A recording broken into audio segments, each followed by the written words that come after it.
Namo tassa bhagavato arahato samma sambuddhassa. Namo tassa bhagavato arahato samma sambuddhassa. Namo tassa bhagavato arahato samma sambuddhassa. Buddhang dhammang sanghang namasami.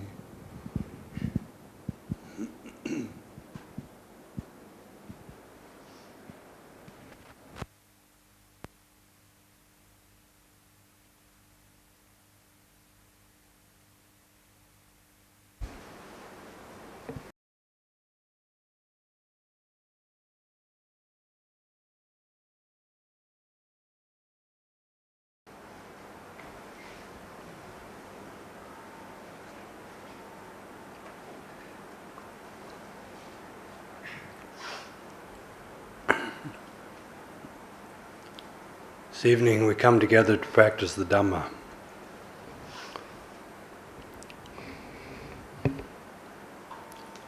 A good portion of practicing the Dhamma is simply being on time. Being on time with mindfulness. That's what we mean by being mindful.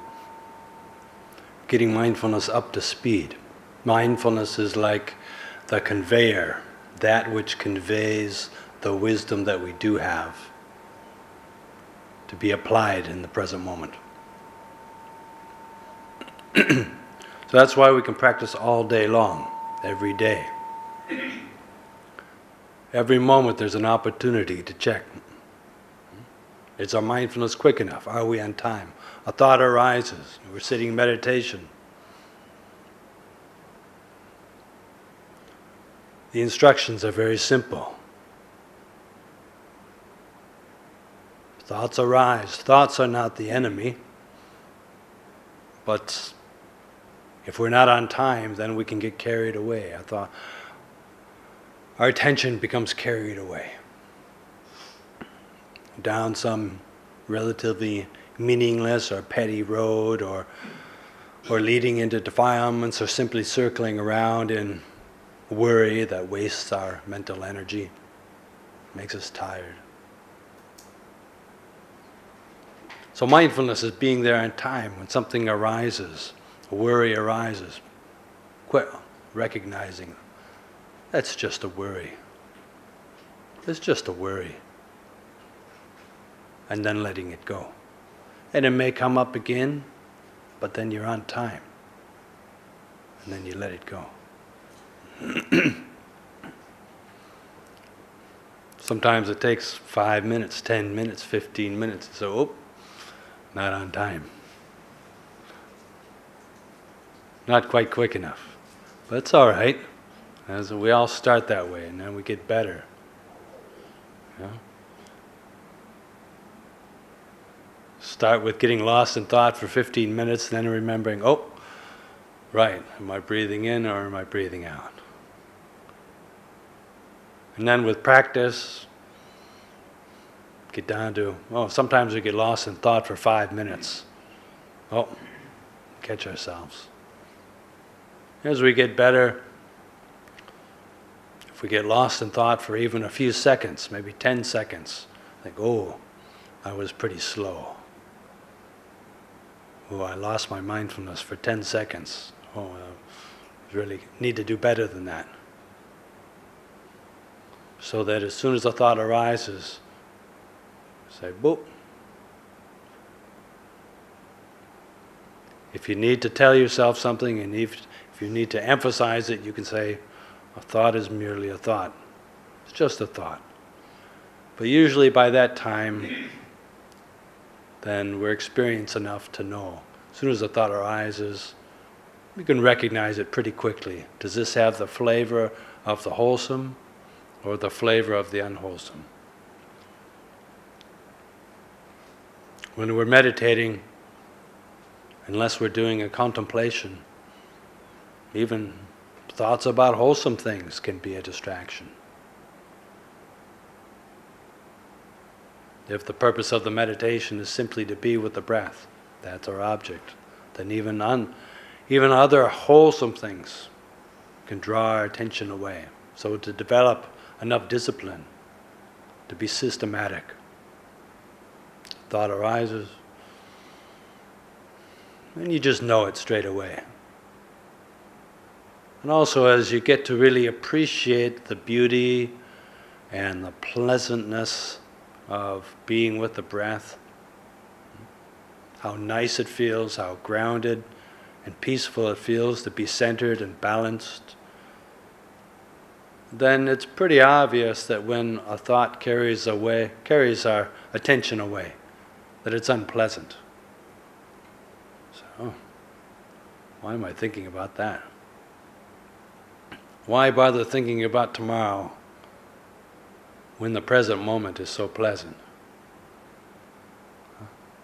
Worrying about trying to make tomorrow happy. And in the meantime, we ruin the perfect moment of the present. So why not just be happy in the present, and tomorrow will take care of itself. So being on time. When someone praises us, you got to be on time. If we're not on time, then we think, oh, that very, very good comments. Really smart, intelligent person to be praising me and recognizing how wonderful I am. So, and after a while we may realize if we have some wisdom, then we may realize, oh, a bit slow there. That's called reinforcing the sense of self. Or if we get criticized, oh, what reactions come up? How slow are we to react with wisdom? Can we be on time? If someone praises us, okay, maybe it's true, maybe it's not. Someone criticizes us, fine. Maybe it's true, maybe it's not. Can we learn something? Fine. Otherwise, just let it go. And then we're on time. Then our mind is not like a roller coaster. We don't get pulled off balance. That place where the citta is still, peaceful, calm, centered, bright. You get a taste for that, and you recognize how much the world just pulls us away from that all the time. If we allow it to. It doesn't have to. The world is just the world. Can't blame the world. It's just the way the world is. But are we on time? If we're on time, then it's not a problem. Something happens that's pleasant. We recognize, oh, that's merely a pleasant feeling. That's sukha vedana. Got my attention, that's pleasant, that's nice. But wisdom is brought there quickly by mindfulness, knowing that it's gone already. That will fade, it's gone. That's pleasant, it's gone, it changes. And then the refuge pulls away from being a refuge in the pleasant to a refuge within our own heart. When we experience something that's unpleasant, physically painful, mentally painful, frustrating, not what we want, how quick are we to recognize, to bring our wisdom to bear? Oh, this is merely unpleasant feeling. There's immediate relief. Oh, it's merely unpleasant feeling. Not such a big deal. It's merely unpleasant feeling. This will pass. It's already fading away. It's not our refuge. If our refuge is in avoiding unpleasant feeling, then life becomes very difficult. It's just an endless toil of trying to avoid unpleasant feeling. But if our refuge is within our own heart, within that place of peace, within our own heart, call it Bhutto, call it the citta that's awake. And pleasant, unpleasant, praise, blame, these things come and they go. But the deep sense of peace and satisfaction that we have, it doesn't shake. Or even if it shakes a little bit, it doesn't go too far away. We recognize, oh, my citta shook a bit. That's not as nice as having the citta just be still. And when we see that, immediately the mind wants to come back to the citta, which is still, because it's more satisfying. This is the role of mindfulness. It shines a light on what we do in the present moment. It shines a light on what's happening, and then allows the natural wisdom that we already have, to assess the situation and then to grow and make the right decision, make wise decision. We all have that ability. We all wish to incline towards happiness. And if we just see the situation clearly, then we do. If we see a situation clearly, oh, this is somewhat unpleasant, and this is deeply satisfying. Which do I want? You don't have to think. Mind just inclines towards that which is deeply satisfying. But if mindfulness isn't on time, then we're simply confused by our delusion. We can't help it. It's just the nature of a deluded citta, the deluded mind. That this is unpleasant and agitating, and we don't even see that which is deeply satisfying, so we just incline towards that which is unpleasant and dissatisfying, agitating, frustrating, and we get drawn into it.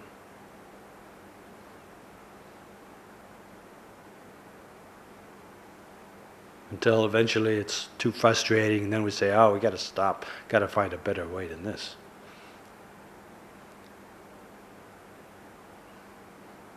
Mindfulness is remembering. Remembering that Dhamma that we already know. It's not memorized Dhamma. It's not Dhamma that you have to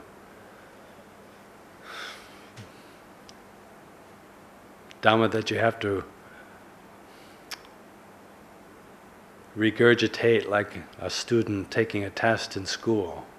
But it's Dhamma that we know in our heart already. We've experienced it. We know. Maybe we've experienced it on retreat. Maybe we've had insights in daily life. And then sometimes our mindfulness just isn't quick enough, and we need to just stop and remember, right, I don't need to do that. Why am I getting caught up in that? And then we can let it go. And then we can remember, right, peace of mind.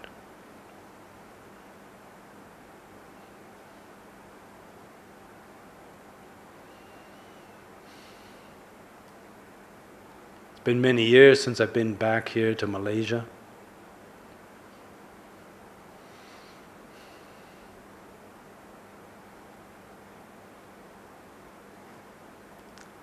When you don't come back to a place for 4 years, 5 years,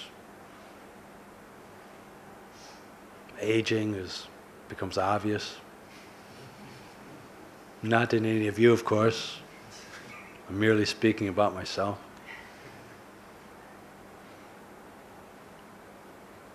When you live with the body day in, day out, it's very gradual. sometimes longer periods of time, returning to a place, realize, yes, the First Noble Truth of aging. This is inescapable. I am experiencing the First Noble Truth. I have insight into the First Noble Truth as my body begins to fall apart. Aging is not bad. Actually, aging can be very, very graceful. There are many pleasant aspects of aging. But physically,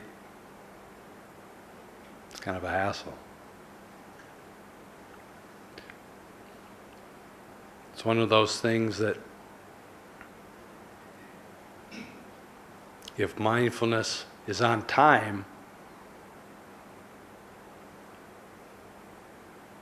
we can make quite some peace with aging. Gray hairs start becoming more prevalent. What's the reaction? Mindfulness has to be very quick. Oh, that's just my perception of self. And my perception of self, if it's fixed, I'm going to suffer. Anytime we have a perception of self, it's going to lead to suffering, frustration eventually in some way. Because life is constantly changing. That which we identify with is constantly changing. So it doesn't make sense to have a fixed perception of ourselves. Especially if we're attached to a particular age, a particular look, a particular way that we are, a particular talent that we might have. When those things change, then of course, we experience dukkha. But the change in and of itself is merely Dhamma. This is merely the flowing stream of a human life. Neither good nor bad, simply this is the way things are.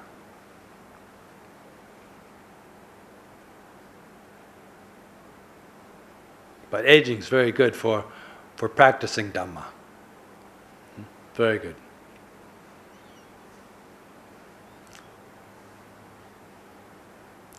We can get drunk when we're young. I'm not talking about alcohol, but I'm just talking about infatuation with our own health and strength and beauty, and the body feels painless. And so it's easy to become careless.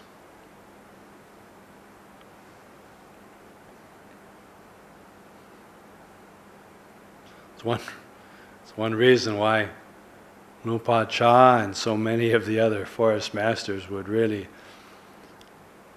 make life difficult for their forest monks, because when things are comfortable, it's easy to be careless. And when things are uncomfortable, it really gets your attention.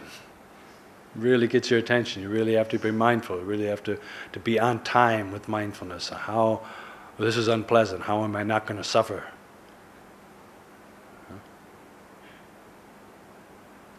So aging is a bit like that. Oh, a few more pains here, a few more aches there. What does that bring up? What kind of reaction does that bring up? Anytime there's negativity, frustration, wishing it was otherwise, of course this is dukkha. And if we recognize it as such, if we recognize, oh, if this is dukkha, then that must have a cause. What is the cause of dukkha? Attachment, grasping, clinging, craving.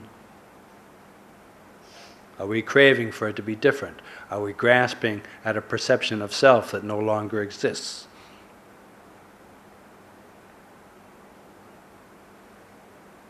If so, then it's good to recognize that, and our wisdom grows every day. Say, oh, if I don't have a fixed perception of myself, then as the body gradually changes, it's not a problem. things that we used to be able to do, we can't do them anymore. It's not a problem, unless we're fighting the stream of time.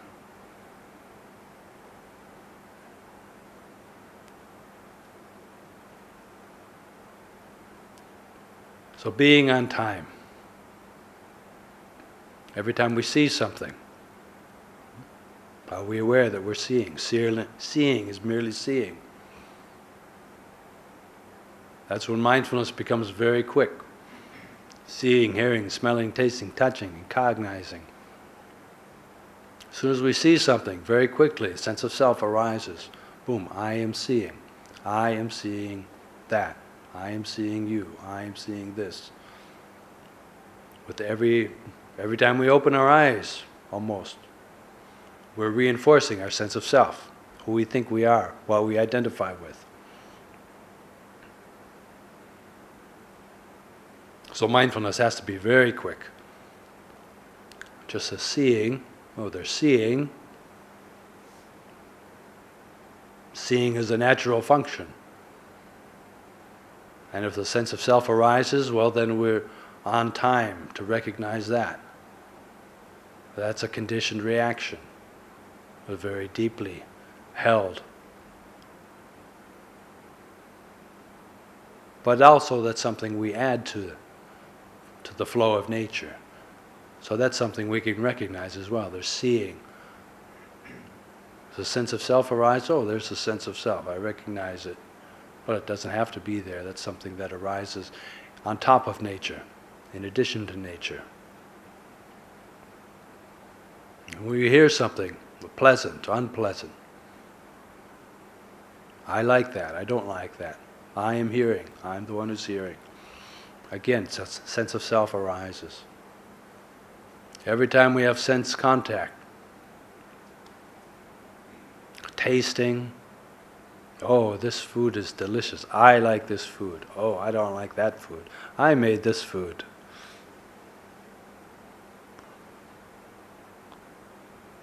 I eat too much food.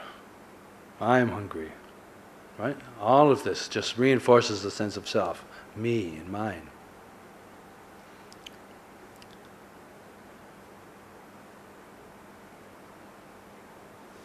Is it a problem? If we recognize that it's a conditioned reaction, then we start to solve it by itself. It tends to solve by itself. If we bring mindfulness there in time to be able to catch, to be very quick.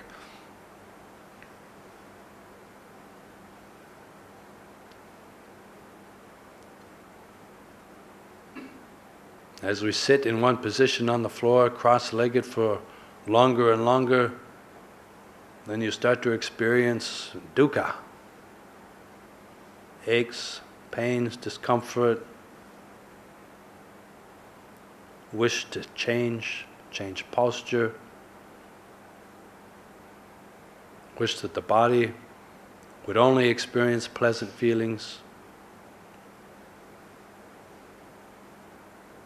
Yet this is a teacher for us. Discomfort in the body. It's an excellent teacher, as long as mindfulness is on time. If mindfulness is on time, then we see, oh, that's merely discomfort in the body. But the body is one thing. That which is watching and knowing, that's something else. The body and the mind are two different things.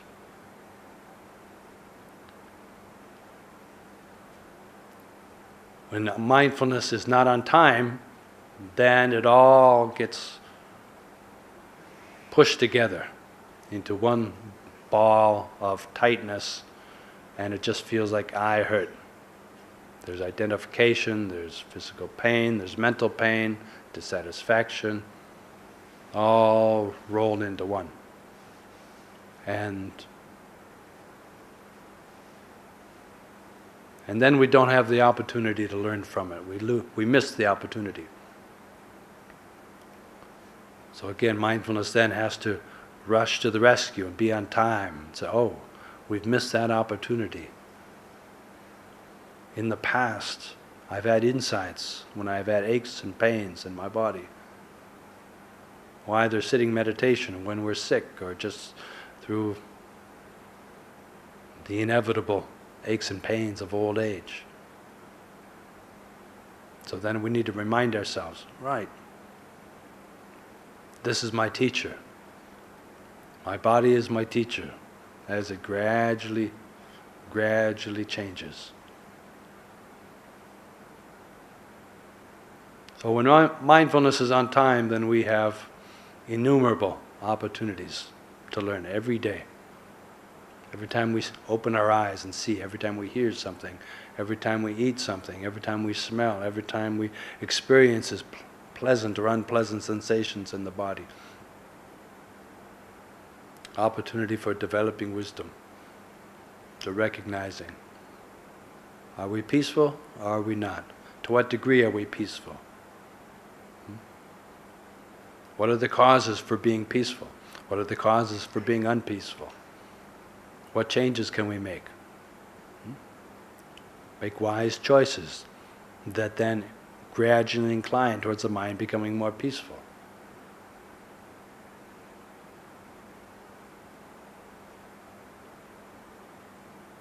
As I say, it's a no-brainer.